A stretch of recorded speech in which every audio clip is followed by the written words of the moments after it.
Good evening and welcome to QandA. I'm Tony Jones and here to answer your questions tonight. The Deputy Opposition Leader, Tanya Plibersek, Human Rights Commissioner and classical Liberal, Tim Wilson, one of Australia's most experienced journalists, the Editor-at-Large of The Australian, Paul Kelly, Curtin Uni counter-terrorism expert, Dr Anne Ali, and cosmologist and passionate advocate for science and reason, Lawrence Krauss. Please welcome our panel.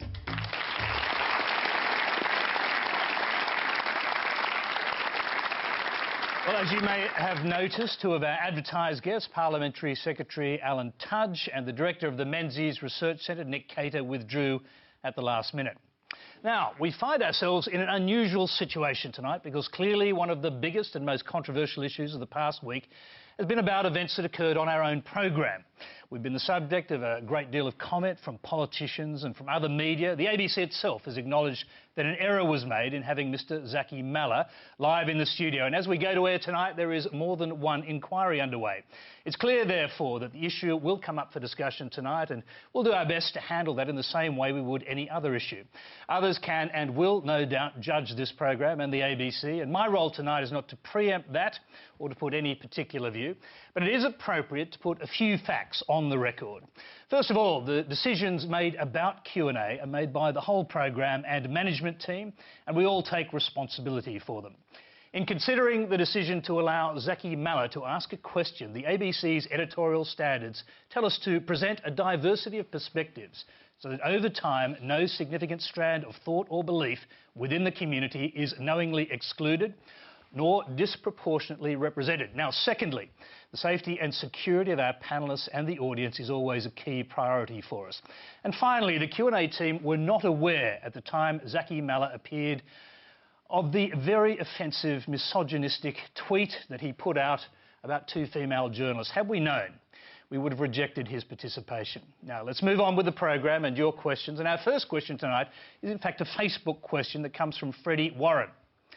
Q&A featured a self-described Muslim activist who tweeted about gang-raping female columnists in January and pleaded guilty to threatening to kill an ASIO officer. Does Q&A think the views of a man who suggested gang rape were worthwhile? And we'll start with Tanya Plibersek. Well, I think it clearly was an error of judgment, Tony, and the ABC has said that and said it very quickly the following morning. I think, given the very offensive tweet that you've just referred to and some of the history of Mr Mallah, it was an error of judgment. But I think we also have to be quite careful of the way that the government has responded. I think some of the response has been really quite emotional in its tone and not productive. I don't always like what the ABC broadcasts. I've had 3 very uncomfortable Tuesday nights over the last few weeks. And what I'd say about the ABC is, even when I don't agree with it, I see that it does a really important job and plays a very worthwhile role in our community.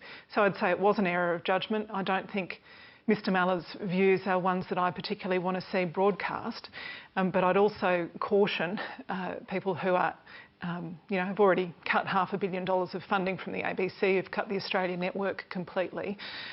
Caution that further attacks on the ABC are not helpful.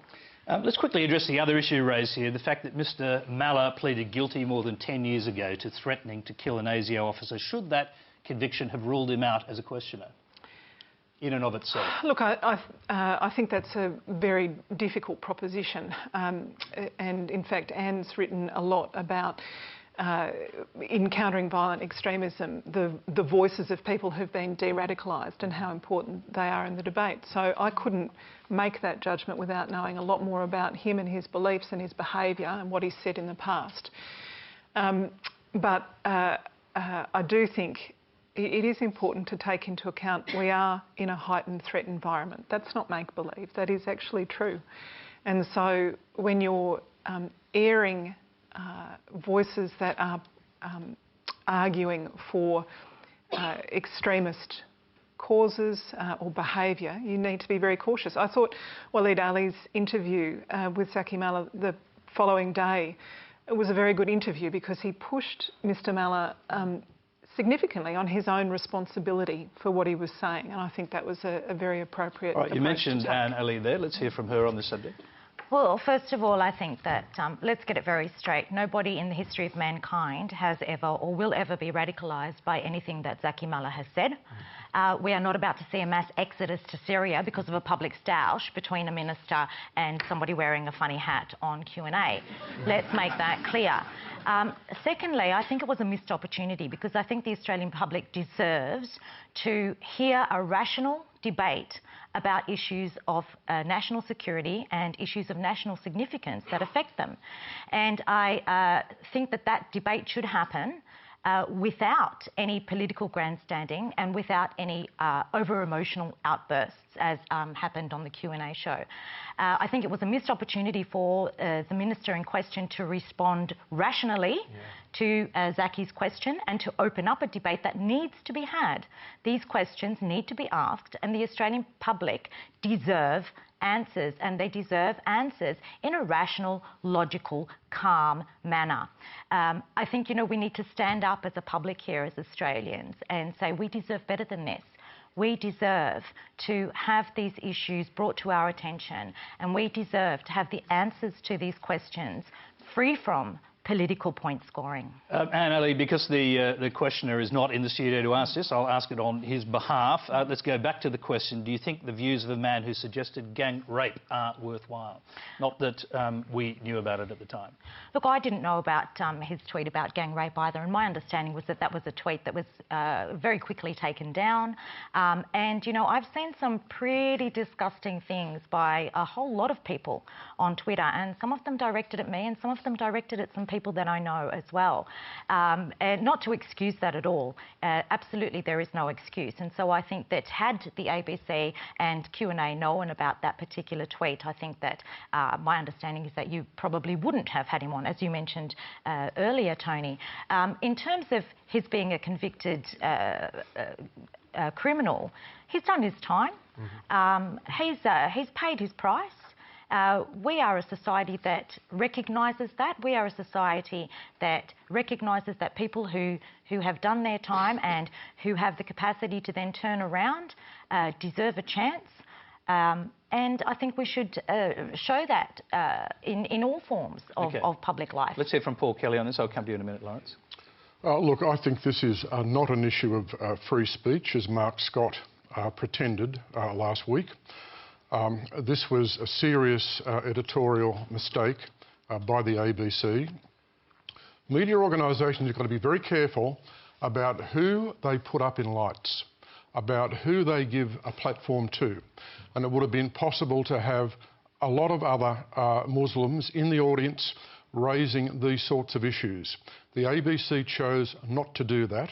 I find it extraordinary that we're being told today that he would not have been asked on the program if people had known what he said in terms of his sexist and misogynist past and the threats he'd made about female journalists. We're told that that would have ruled him out of the program, but the fact that he had been prosecuted with terrorism, the fact that he had admitted that he threatened Australian officials and wanted to kill them, the fact that he'd served time, that he had a weapons arsenal, that he was conducting a campaign to publicise jihad, nonetheless, that's okay.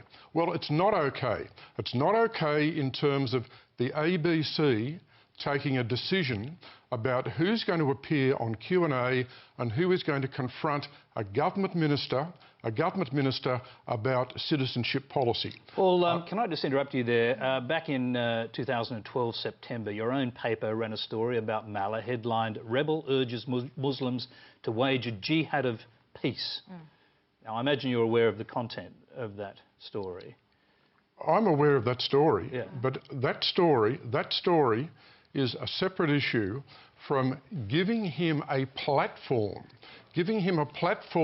on this program. As I said... Can I just sorry, briefly, can I just quickly go to a point that was in the story? So the story in your paper said his experience going to Syria had showed that hate and violence were self-defeating. The more you fight, the more you lose, says Mallah in the story. the more you have hatred, this anger, the more you feel victimised. Now, would it have been wrong of the program makers to take that into account when forming a judgment about him? No, I don't think it would have been wrong, but I'd make 2 points about what you've just said. I'm very well aware that the most effective form of persuading people against going to Iraq and Syria is to have jihadists who have repented and to expose them to people who want to go to Iraq and Syria. I'm very well aware that this is an enormously effective tool to persuade people against it. But this is not why he was on the program. He was on the program not to have, as far as I'm concerned, not to have a proper debate about the issue. This was a gotcha moment. This was a tabloid gotcha moment. He was picked out to embarrass the government on this issue, and in that sense, he had the wrong background. The fact that he'd repented, I think, is very good. But I don't think that excuses the choice made at the time. Let's get a quick response from Ali on that very question. So what I'm hearing is that he's good enough for your paper, but he's not good enough for Q&A. That's what I'm hearing here. No.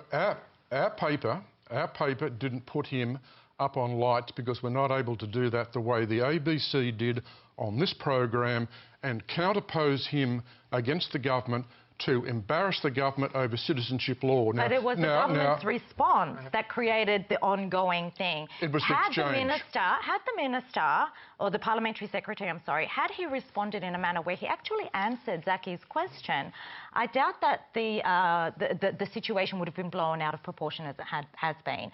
And that's why I say it was a missed opportunity and why I think Australians deserve better to hear about these issues in a manner that is free from political grandstanding. OK, Lawrence Krauss is trying to jump in. I'm jumping in because I came in from outside. I have to say, in terms of make a platform for this guy, it seemed to me the government has made the platform. I wouldn't have known who he was. I wouldn't have heard about him if I hadn't arrived in this country and seen all this stuff about this guy. And then I went and watched the question, and the question was kind of silly and innocuous. In terms of embarrassing the government, it seemed to me the government did a good job of embarrassing itself. The response of that minister was ridiculous. Moreover, I mean, I wrote a book about something from nothing. It seems to me that you proved it's possible. And the last thing I want to say is some of his views, which I've looked at since then, are clearly despicable. But in a society, we have to be willing to have discussions about despicable views. And I was amazed. I was on this program, speaking of despicable views, with Fred Nile a few years ago, and no one wrote headline stories saying that a hateful person who has not misogynistic views but anti-gay views was allowed on a program. He was allowed. We had a discussion, a relatively polite discussion, but at least it raised, in my mind, the ridiculousness of his opinions, and a reasonable discussion could have raised the ridiculousness of this guy's opinions. OK, Tim Wilson, I'd like to hear your view on this and reflect on the question that was originally asked, if you can. Well, I'll be brutally honest. I actually think the producers and yourself, Tanya, ought to be ashamed of yourself for giving them a platform. The issue at heart is the ABC chose to give this person a platform on live television, precisely as Paul was outlining. And people can have their own views about issues, and no one is calling for this individual to be silenced or censored. No one has called for that. I think the minister can. I think just a qualifying point. I think the minister on the night did say he would quite like to see him deported from the country. That's amazing. He did, but that does not silence or censor him. Yeah, but I'm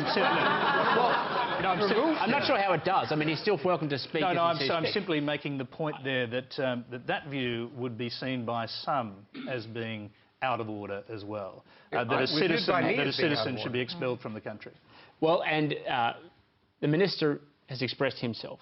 I'm bringing it back to the root of the issue, which is what the ABC did.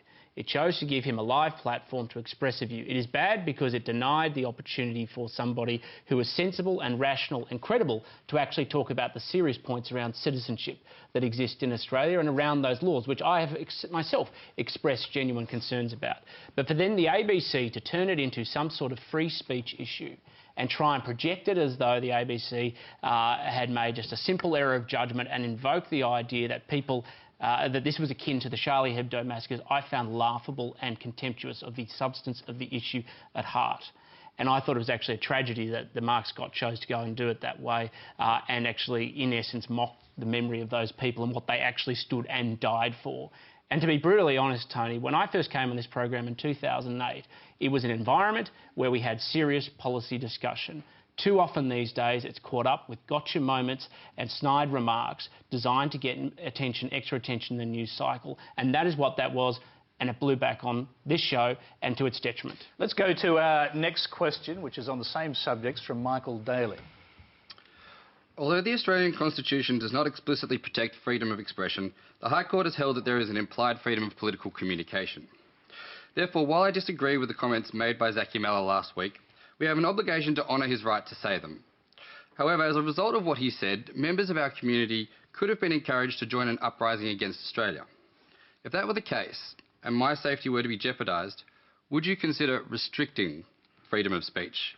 Where do you draw the line between protecting free speech and defending national security?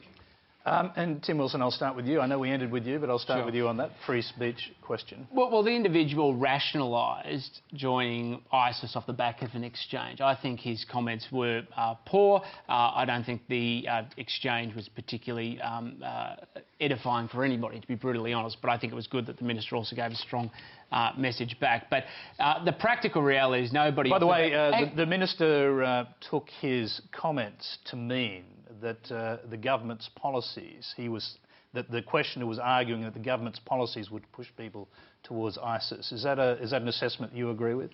Well, no, I was about to actually make the precise point, which is I agree. Nobody's probably gone off the back of his comments and gone off and joined ISIS because... No, but what did you think the comment... Oh, this is my point. The Minister thought the comments were about government policies pushing people towards ISIS. What do you think the comments were about? Well, I think his comments were about precisely what he said, which is he thought that the policy of the government was rationalising or justifying people go off and joining ISIS. That was what he clearly expressed. I don't think that is what the consequence was. I think we need a very serious issue around discussion around citizenship. But, you know, I've been quoted about this in the past week. I think as soon as his comments were aired, it was quite clear that he was, putting it bluntly, a bit of a nutter. I don't think anyone would have taken them that seriously. But that is not the issue. The issue is why the ABC gave this person on live television a platform to exercise his views and express it, because in the end people have a certain credibility test about whether they should appear on these programs, and I don't think he passes it, and I question why the ABC did it. All right, Lawrence Krauss wants to jump in. I want to respond to the actual question, which was free speech versus national security, and this actually concerns me about this whole issue, which hasn't been touched, and probably the first time I disagreed with you, Tanya, about anything, but this, since I've come here, I've seen story about story. So I looked at the Australian today, and every story was about how I should be scared by terrorism. And it seems to me this notion that national security is so threatened by actually very few people having actually been threatened in Australia, that it's scaring people. And I can't help but think, remembering a line of actually Hermann Goering, who said, democracy, dictatorship, doesn't matter. You want to make people do what you want them to do, make them afraid. And I find this attitude that's happening here of getting people afraid of terrorism, so afraid that you can't even talk about it on TV, I find that terrifying. And Ali, first of all, can you address the questioner? Because the perception of that questioner, and it's the perception of a lot of people, including many politicians, is that that was a call to young Muslims to go and join a jihad, to join ISIS. Is that how you understood what he was saying? Look, I don't think Zaky was very good at expressing himself. He's certainly not very articulate in that regard. But I think the crux of what he was saying was that, very much so, that the government policies are alienating young people to the point that they are contributing to radicalisation. Now, if I was to respond to Zaky, I would say to him very rationally that, OK, that can't be, that is not the singular point upon which radicalisation occurs. And in fact, to oversimplify radicalisation to one dimension, that it's only about Western intervention, or it's only about government policies, or it's only about this, or it's only about that, is fundamentally flawed. Radicalisation is in fact a very complex issue, and of course government policies play into it. It is part of the puzzle. You know, every student of Terrorism 101 knows straight away that counter-terrorism, that in an asymmetric warfare environment, the enemy seeks to force governments to do things that alienate and that cause their populations to turn against them and become part of the enemy's community or the enemy's groups. So Terrorism 101, the first thing that you do is you don't play into the enemy's hands. And unfortunately, when issues like national security become so politicised that they do become part of a political agenda, this plays into ISIS' hands. The things that we end up doing in restricting civil liberties, even the removal of citizenships, we need to ask, what is the end game here? Is the end game to defeat ISIS? Because if the end game is to defeat ISIS, you're playing right into their hands. The first thing that they do with their propaganda is tell young people to reject their Australian citizenship, to reject their Australian identity. The first thing that they do when they get over there is burn their passports and forget that they were ever Australian. Why are we doing that for them? How is that part of defeating ISIS? It's not just counterproductive, it's futile. Okay, the questioner clearly understood what Zaky Mallah said to be different to what you think he said. I mean, how do you explain the discrepancy? Is it simply a matter of poor English, poor expression? Or, I mean, how do you explain that? I mean, you know Zaky Mallah. I do. I know Zaky, and I've worked with a lot of formers. Formers being people who were either once jihadists or white supremacists, who once were part of these organisations or who once had certain ideological viewpoints. And when you talk to them, not all of them are so far along their journey that they're able to articulate how they were in their past life and why they left their past life. Some of them are still going through that process. Some of them are still suffering the trauma of who they were and coming to terms with that.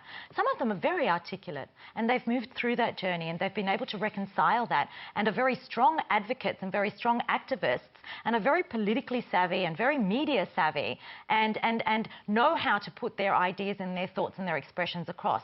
Zaky isn't there yet. He would be if he had support. Paul Kelly.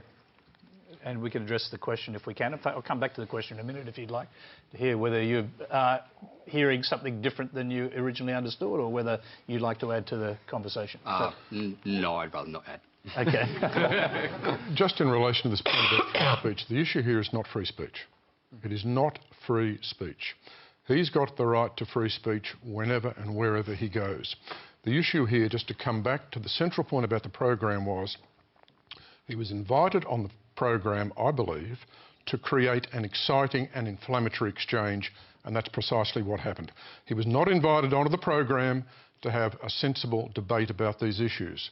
Now, in relation to the issue that you've talked about, I agree completely with the need to engage jihadists, particularly jihadists who have repented. I think they are enormously valuable to the cause. Where I disagree with you, I think it's a mistake to say, in order to ensure that we don't alienate such people, we are therefore not entitled to pass new national security laws advised by the security and intelligence services, advised by the government, embraced by the government, supported by the Labor Party, a whole range of security laws, including the citizenship laws. Now, to actually say, sorry, we're not going to do any of these things that are recommended by the security and intelligence agencies, simply because we are concerned about the effect that it will have on some of the potential jihadists. I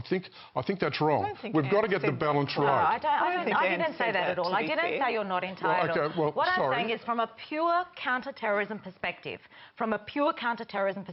free of politics, free of emotion, free of anything else, to play into ISIS's hands and do what they want you to do is counterproductive. This is logic. It is not, it's not politics, it's not anything else, it is logic. Okay. If you want to beat them, don't play their game. No, but I want to hear whether Tanya Plibersek agrees with that logic as expressed.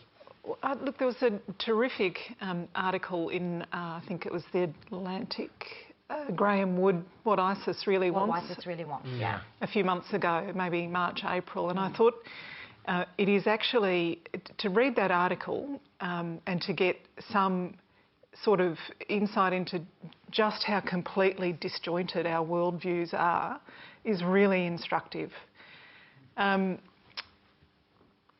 question about the citizenship laws that Paul has raised is a separate question. In January last year, Tony Abbott and the government started talking about stripping people of their citizenship. It's taken them 15 or 16 months, Paul, to bring legislation to the Parliament. It was rushed in the final days of the last sitting period. We were refused briefings until the last minute.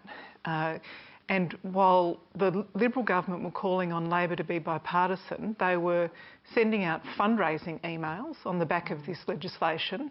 They were dragging camera crews through ASIO headquarters, and a leaked question time brief showed that the government were all about actually having as big a gap between themselves as Labor and Labor as possible. So I think it's unfair of you to suggest, Anne, that she's positing some, the government can't act on national security unless we make terrorists angry. It is a fundamental issue. The national security is the most important baseline proposition for any government and for any opposition. The security and welfare of our people is our first and most important responsibility, but for the government to set this up in some way as they're in favour of that safety and security, and anybody who questions, demands detail, asks for example, in our case, the Joint Security and Intelligence Committee to examine legislation is somehow not on Team Australia, that's a problem. Well, I certainly agree with what you're saying there. There's no doubt that the government is mobilising this issue for domestic political purposes, and the language is unacceptable. The point remains, though, Tanya, is the government legislation correct or not? Will Labor support it or vote against it? Well, that's the issue at the end of the day. The good thing is, despite what has already been said, we actually are able to debate national security legislation, and that is partly why it ends up on the front page of the paper, because it's topical. Because the first time it ended up on the front page, I think, was when there was a dispute in Cabinet about it. Sure, that's right. There wasn't a leak from Cabinet. There was a transcript. There were 6 senior ministers. We are able to debate it because proposals are put up, they are considered, and they are rejected. Now, the process about whether it came from Cabinet or not is, to me, irrelevant. If they hadn't have addressed those issues, we still would have had this discussion. But this you cannot. The fact of the matter is, it is good that we have had this debate, because nothing else, we have had a significant downscaling of the proposal, because going precisely to the point that was raised before, you do not want to do the job of terrorist groups in the process of trying to design national security laws, which is why we have to stand up and defend very strongly the principle of the rule of law and making sure that laws are structured well. And we have got to a much better standard. We are still not there. There are still provisions within the current bill that need to be discarded. This minister said, as I listened to the programme, and you just defend him, that he would deport this guy for saying stupid things. Is that national security? Is that free speech? He didn't say because of stupid things. He said it was because he had threatened the lives of ASIO officers. And what I was saying was it was good that he was... And he said incorrectly. He said incorrectly that that has been glossed over as well, that Zaky was acquitted because the law was retrospective, which is not true. He was acquitted because he was found innocent. Tony, I think Tim said something a minute ago that was very important. He said it doesn't matter how it happens. It doesn't matter whether it went to Cabinet. And I didn't say that. What I said was it didn't matter that it was leaked out of Cabinet versus the proposal being made public. No, well it is actually what I said. I would say, Tim, that it is... If you do not have good Cabinet processes, this should have gone to Cabinet as a piece of legislation, not as a thought bubble.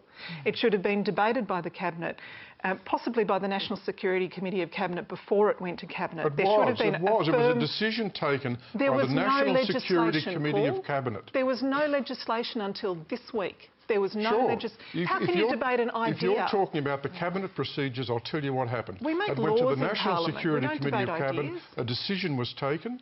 A decision was taken. Now, normally that suffices. The Prime Minister then raised the issue at the end of a Cabinet meeting, and that provoked this substantial debate. Paul, can I just ask you a question? And it is this. As I recall it, Zaky Mallah's question went to whether or not a sole citizen could be caught up in these laws.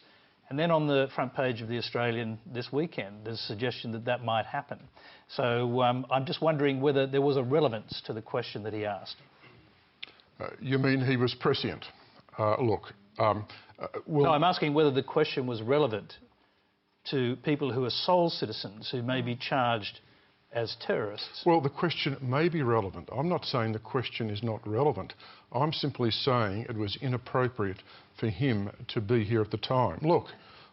But if his question is relevant, doesn't that sort of slightly undermine that position? No, I don't think so. I don't think so. Look. To be brutally honest, Tanya, you could have found much better representatives of the Muslim community to raise these issues than that. There could always be better representatives, but his question was relevant. Can I just make the point? Can I just make the point? Wouldn't you rather people have credibility and substance? Because I don't know, a lot of people I've been speaking to in the Muslim community are pretty angry. Can I just make the point? Can I just make the point? Sorry, that the fundamental purpose of this program is to allow citizens to ask questions. Of course, now, he's a citizen, and he asked a question. He enrolled to come into the program. It's not quite as you said. Well, you organised for him to ask the question, and this is... No, that's incorrect. Well, sorry, the fact of the matter is, he didn't have a question pre-written up like everybody else does. He did write a question. Yes, that's right, and it was through the questions and the normal processes. The fact of the matter is, he should not have been given a platform. There are much better representatives to debate the issues of citizenship. Why has he not been given a platform? Nothing about representatives here. Muslim communities don't have representatives. No. Okay? And just because someone stands up and says the Muslim community doesn't mean that everyone thinks that they are the sole icon of what it means to be Muslim in Australia.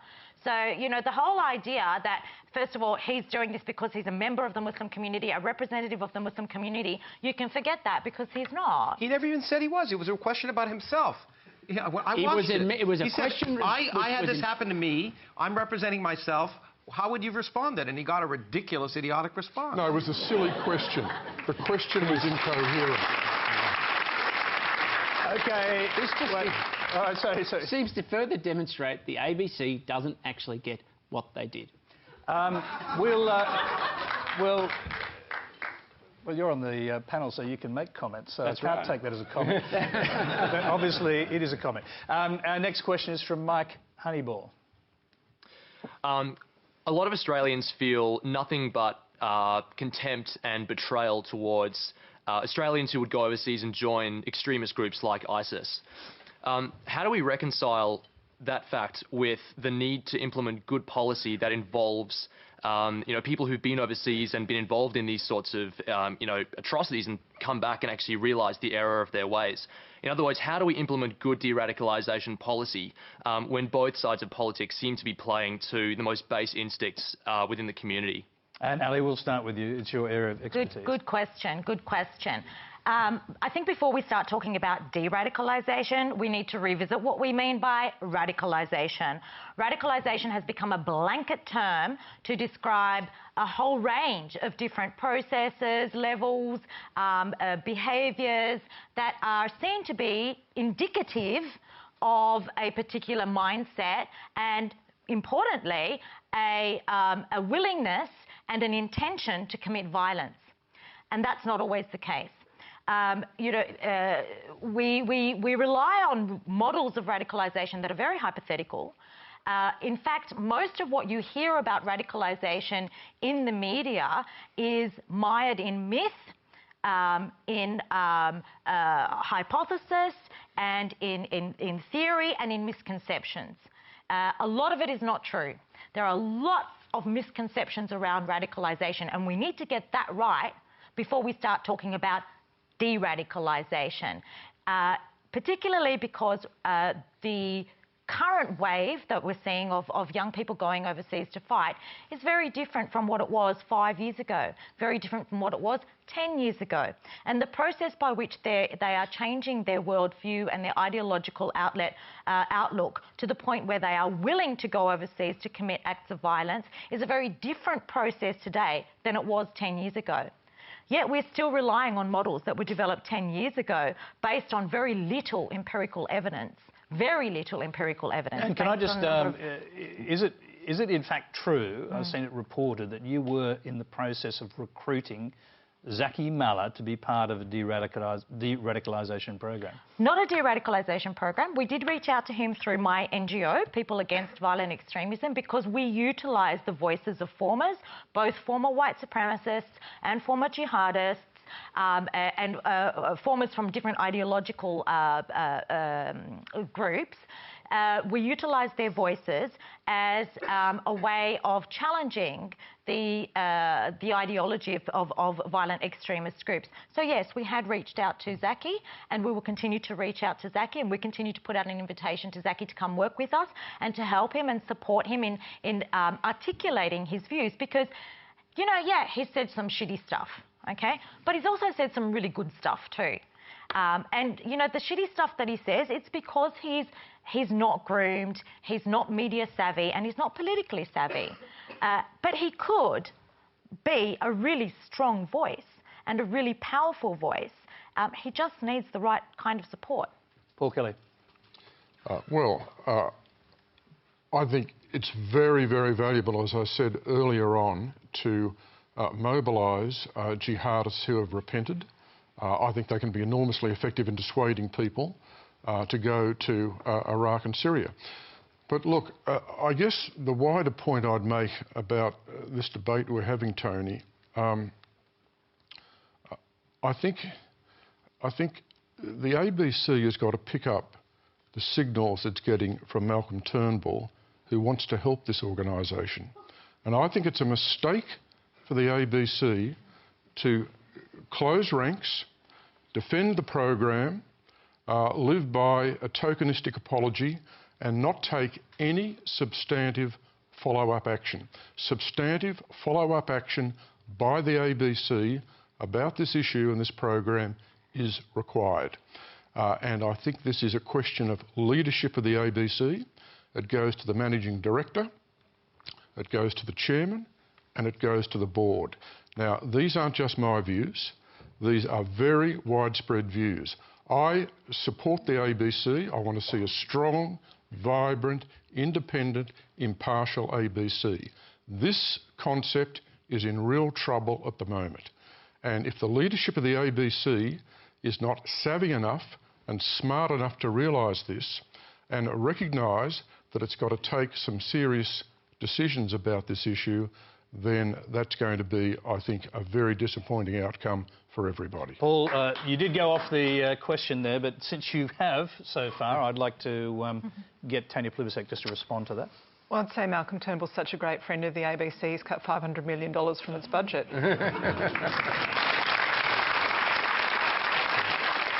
I don't think that's the test, Tanya. I don't think we use how many dollars are spent on the ABC as the ultimate test of one's support for the ABC as a minister, given the current fiscal situation. It's not the only test. You know what? I keep wanting to go back to the actual question. And I was fascinated by your response. And one of the things you said that I thought was really important is that you also work with white supremacists. Yeah. And, you know, there was an article that just came out in the United States newspapers that said, actually, people in the United States are much more threatened by right-wing extremists than by jihadists. I don't know if the same is true in Australia, but I would be surprised. You know, everyone focuses on this one area. That sort of leaves out September 11. White supremacist... out September 11. White supremacist forms of violent extremism in the US than there have been from jihadists. And everyone is focusing on the jihadists, but I don't know if the situation is the same in Australia. I would suggest there are probably white supremacists here, and the question is there as much a threat to the average Australian because of that? Okay, I'm sorry, but it is time to move on to other topics. We do have some other questions. This one comes from Eva Kleber. My question is for Tanya Plibersek. The ABC's documentary The Killing Season showed the way Julia Gillard was treated as the first female Prime Minister and highlighted that Bill Shorten lied about his role in her demise. Do you think the next female Prime Minister will be treated better? And if so, should Bill Shorten now step aside and let you take over as leader of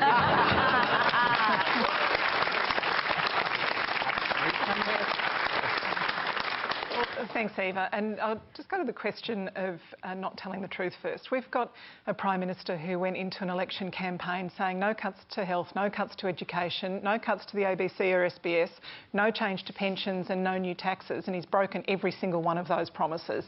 I don't think Bill Shorten was making a promise. He was making a series of bland statements or denials in a radio interview. Are you at all disturbed at how easily he lied under those circumstances, as he's your leader? Tony, I think when there's a whole lot of turmoil in a political party, you don't want to be the person who's pouring petrol on that turmoil. So can I just confirm what you're saying there, that lying under those circumstances is acceptable for a politician? I never think lying's acceptable, Tony. I never think lying's acceptable, but it's understandable when there's a whole lot of chaos that you don't want to contribute more to the chaos. I think the fundamental question of keeping faith with the Australian people goes to a Prime Minister who's cut all the things he said he wouldn't cut. He went into an election campaign saying that taxes would be lower under them, spending would be lower under them. We've got higher taxes, higher spending, higher debt, higher deficit, higher unemployment, lower consumer confidence, slower economy and slower wages growth. That's the record. Paul Kelly. Well, look, I think I might just say about the program, Tony, I think this was a brilliant program. We're not talking about Q&A now, is that right?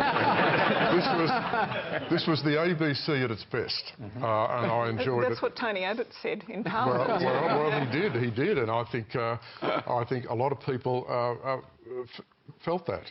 Look, let's get to the substantive issue of the question. This is a really difficult area for politicians. My own view is that political morality is different to personal morality. I know people won't want to hear that. They won't want to believe it. It's the truth. I'm delighted to hear Tanya say that it's never acceptable to tell lies in politics. Well, that is a wonderful ideal, but most politicians from time to time are in a situation where if they don't lie, they have to fudge. They have to fudge. Now, that is the reality of politics. I'd like to see more integrity in the political system. I think Bill Shorten, in that particular interview, was guileless. I mean, he should not have been caught out like that. He should have been much smarter, much cleverer. Are you saying he's a poor liar? Well, yes. Yes is the answer to that question. But politicians have got to learn how to dissemble effectively. How to lie. How to lie better, I guess. Yeah. No. There's a difference between dissembling effectively and outright lying. Bill Shorten was caught outright lying. It's an interesting distinction. Do you think the public gets it? No, the public expect wall-to-wall integrity in politics, and I think that's good. I mean, it's important to have very, very high public standards, but I know how difficult it is. I know how difficult it is given the competing responsibilities that politicians have. Given that... Do you honestly think the public expects politicians not to lie? No, I'm saying I think they all assume politics. I mean... Yeah, anyway. I thought it was a qualification that you had to have. Yeah. Well, I think apparently the qualification is you need to do it better. Oh, okay. Or dissemble, I think was what you said. I think the Australian public is very realistic and cynical about politicians.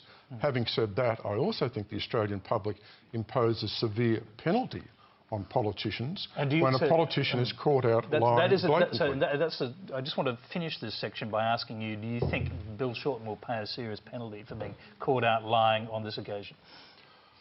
I think he'll pay a degree of penalty for being caught out on this issue, but I don't think this is going to be decisive. This particular question, I don't think this will be decisive for him. The problem Bill Shorten's got is there's a question mark about what he believes. There's a question mark about his underlying convictions and beliefs simply because he looks too expedient. He's changed his mind on too many issues, in particular, of course, in terms of the leadership under the previous government. OK, we're going to move on. We've got another question. It's from Keenan Fitzsimmons. Professor Lawrence Krauss. I'm a Year 8 student and I would love to pursue a career in the field of theoretical physics or cosmology. I'm also a devout Catholic and have a very strong faith. I am particularly interested in black holes and where we are situated in the universe. Wow. The great physicist Albert Einstein once said, "Science without religion is lame. Religion without science is blind." Do you believe there is a place in this world where both science and religion can be compatible and work side by side? And that's Keenan Fitzsimon's. Apologies. Go ahead. Well, it's a good question. First of all, I applaud your interest in that area, and I encourage you to continue it independent of your beliefs, because the great thing about science is that the black holes exist or not, whether or not you believe in God. That's the wonderful thing about science. God's kind of irrelevant. Your beliefs don't really matter. And that's why there are scientists of all sorts, some who are devout Catholics, some who a great many who don't believe. I think when you say, can science and religion be compatible, it's a complex question, because religion is a very diffuse thing. When people often take that remark of Einstein's, Einstein also said that the God of organized religion is a fairy tale, is a myth, is silly, and people should give it up like they did Santa Claus. I mean, so his view of religion was was sort of a Spinozan kind of religion, where the notion that there's order in the universe and we should revere that order in the universe. He never believed in a creator that had any personal interest in anyone. So when you talk about religion, you have to be more careful. The vague notion that the universe is amazing and maybe somehow that gives you meaning, that's not incompatible with science. What is incompatible with science is the doctrines of all the world's organized religions. Those are incompatible with science. Can I just ask you a quick question? Would you take the view that science has not proven that God doesn't exist? It could never prove. And that God is... Science can never disprove God. Because, you know, I could say that God created us here 12 seconds ago. How could I disprove that? With the memories of the wonderful discussion that we just had, you know, because it was God's kind of sadistic. Believe me, it'll be on tape somewhere. We've seen that before. And so I could never disprove that. So science can never disprove the notion of God. But the really interesting question is that we make it seem as if science, this question of God is important to science. It's irrelevant. Most scientists don't even think about God enough to know if they're atheists. When you go in the laboratory, you're working in the laboratory, and when devoutly Christian or Jewish or whatever, and I have many friends who are deeply religious, when they go in the laboratory, God goes out the window. So your religious beliefs should be separate from your interest in science. But it is disingenuous, and although it offends people, it's disingenuous to argue that the doctrines of the world's organized religions are consistent with science, because they're not. All right. And Ali, what do you think about this? Talking about science and black holes and stuff hurts my head. We should talk later. Okay. Do you believe in a creator? Let's put it that way. I believe in a creator, but that's my personal belief, and I believe that belief is very personal. So I believe that a creator, for some people, is God. For some people, it's Yahweh. For some people, it's Allah. For some people, it's whatever organized religion tells you it is. But I also think that for some people, it's this incredible energy that is out there in the universe that binds us all together, and that, you know, but it can't be God. It can't be Allah, and all. They all can't be right, right? So either one of them is right or wrong. But they are all right. No, but they are all right, because there is something bigger than us, and you can't. But it's not Allah. It's not Jesus, and it's not Moses, and it's not. I mean, the point is, as I've said on this program before, every person of deep faith is an atheist about every other religion. Well, it is whatever you want it to be. And I go for walks sometimes, or I work in my garden, and it's really hard to look around you and see all this wonderful stuff around you and not believe that there's something bigger than us. Well, there is. There's a galaxy, and there's... Oh, no, now you're hurting my brain. I'm going to bring in Paul Kelly here. Paul, you're a man of faith, so what are your reflections on... You don't know a lot about my faith, Jim. No, I presume you are a believer in God. Okay, well, I do think there's a greater force. I am a believer in a greater force. I think that religion and science are separate. I think they can endure together. I agree completely that when a scientist goes into the laboratory, all he's interested in is science, not religion. I understand that completely. But I think the two are very different domains. One is the domain of reason, the other is the domain of faith, and I don't think there's anything inherently incompatible between them. Tim Wilson. Well, I don't broadly disagree with what Paul just said. The key thing I would add, though, is that when you get to the frontiers of science, and you see this in discussions around artificial intelligence and issues around genetics and innovation, that morality, which often comes from religion, can inform people's perspectives about what's right or ethical or just. I'm always amazed when people say morality comes from religion. I think most people's morality comes from rationality. They claim it comes from religion, and that's the real problem. Religion has usurped this notion that somehow it has a monopoly on morality. If you didn't believe in God, you wouldn't go out and kill your neighbor the next day. That comes from a sense of rationality and empathy with others. It doesn't come from religion, and people claim it does, and people often say they're religious just because they think if they say they're not, people will think they're bad people, and that's the real problem today. I said can come from religion. Morality has different components to it, and people have ethics and moral dimensions which don't come from religion. The Old Testament is one of the most immoral books ever written.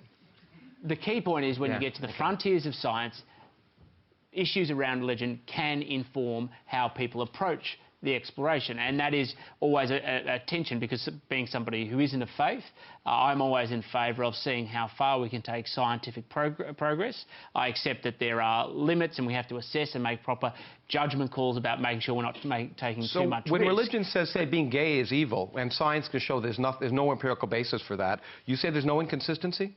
Well, it's not about consistency. People are entitled to their views, well, even if I disagree wrong. with them. That's what happens in a free society. But for many people, their religion tells them something that's manifestly wrong. Are we supposed to accept that or just not say it's silly? No, of course you're allowed to say it's silly. In fact, you're supposed to go out there and contest the discussion. When you say people are entitled to their views... Of course they are.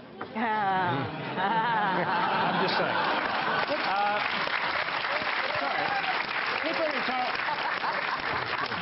Once again, Tony Jones, you have used this platform to make a snide remark and aside, rather than actually addressing the fundamental issue. I didn't finish my sentence. You're assuming what I was about to say. People are entitled to their views. Whether the national broadcaster gives it a platform is entirely different issue. No, people are entitled to their views, but the whole point is we're entitled to find their views ridiculous. Of course we are.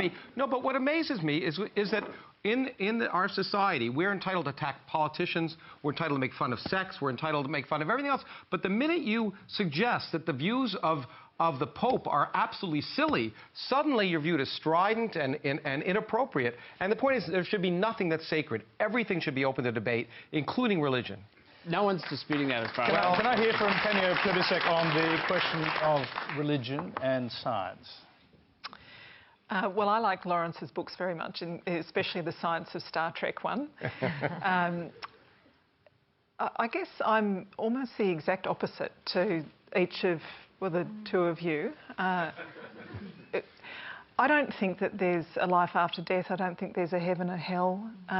But I believe deeply and profoundly in some of the lessons that Lawrence says that it's not religion, it's morality. But religion is a really good way of describing and telling stories to people. And sometimes good, sometimes not so good. Would you agree? No, that's true. It can be quite damaging too, I accept that. But, you know, I went to church every Sunday as a kid, and the things that sunk in for me were judge not lest ye be judged, pull the plank out of your own eye before you reach for the splinter in your brother's, the story of the Good Samaritan, Sir Frederick Ozanam saying that charity is pouring oil on the wounds of the traveller, but justice is preventing the attack in the first place.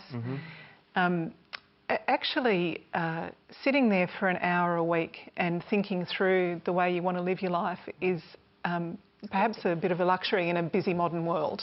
I agree completely with what you're saying, but the question is, I think it would be great to sit and have, you know, every Sunday talk about quantum mechanics too, but... I would do that with you, Lawrence. In fact, it might be more useful, but I think what you've illustrated is a really key point. Many people who call themselves religious in one way or another, what they do is they pick and choose the things that appeal to them, and they throw out the rest, and most of the rest is the real doctrine.